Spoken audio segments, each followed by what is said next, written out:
Hi guys, we wanted to update you just of what God has been doing the past month and a half since we last talked about Black Mountain Weekend and Fresh 10 and the changes and everything. We just wanted to update you with a few stories of different people that we get to disciple on campus or people that we've been connected to since the year has started. So I can start.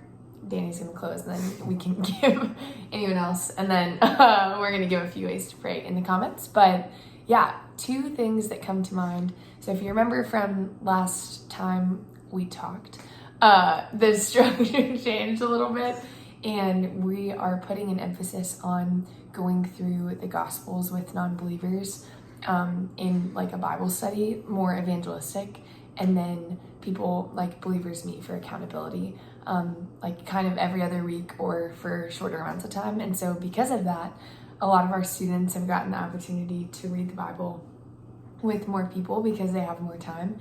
And so two stories that come to mind, it's been really cool to see one of the girls that I lead, her name is Kendall.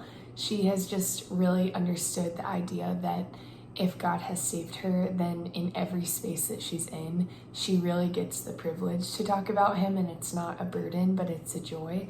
And she's gotten to befriend these two girls from her class and just from random things that she's done on campus, named Liz and Mackenzie.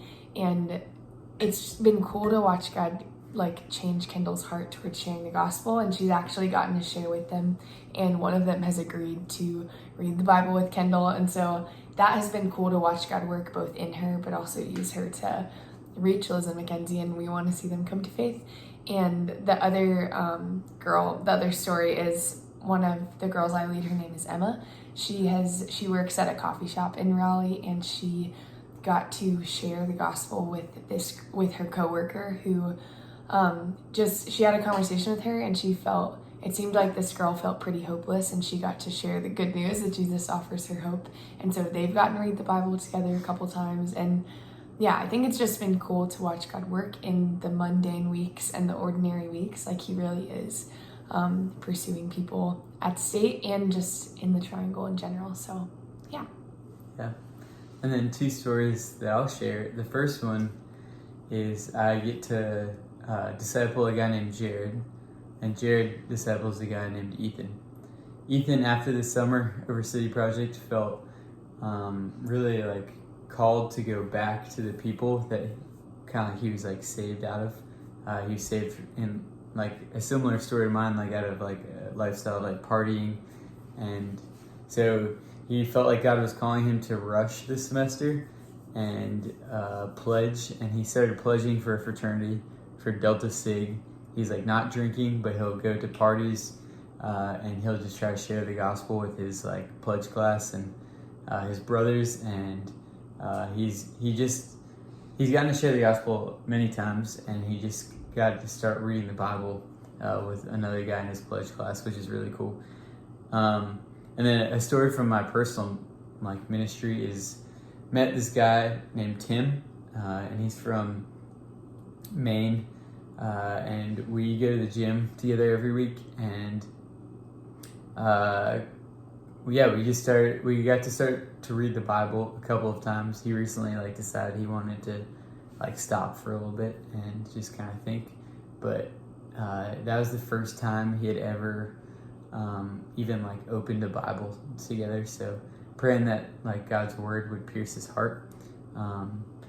And then something a little bit heavier that's happening at NC State right now that we would love you guys to join in prayer for is there's just mental health is really gripping people. There was 4 suicides in the past month and some change. 2 of them we were one handshake away from as ministry.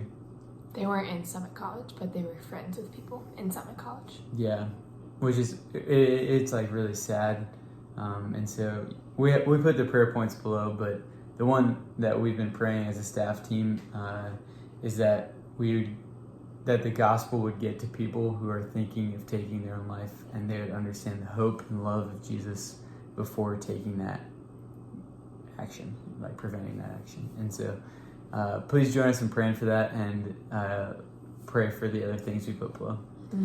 Yeah, I think I also would say that that point is really sad, but it has reminded us that there really is a need on campus, and it is really dark, and I think that the enemy wants to do everything he can to blind students to the reality that like God can be near. And so I think we'll put points below, but I think even praying for staff and students to be emboldened to share the gospel, but also that there would be people like the Tims that you go to the gym with, or like the Liz's or Mackenzies, that it's like God really is working in their hearts and we just have to find them. But we love you guys and we are super thankful for you. Bye.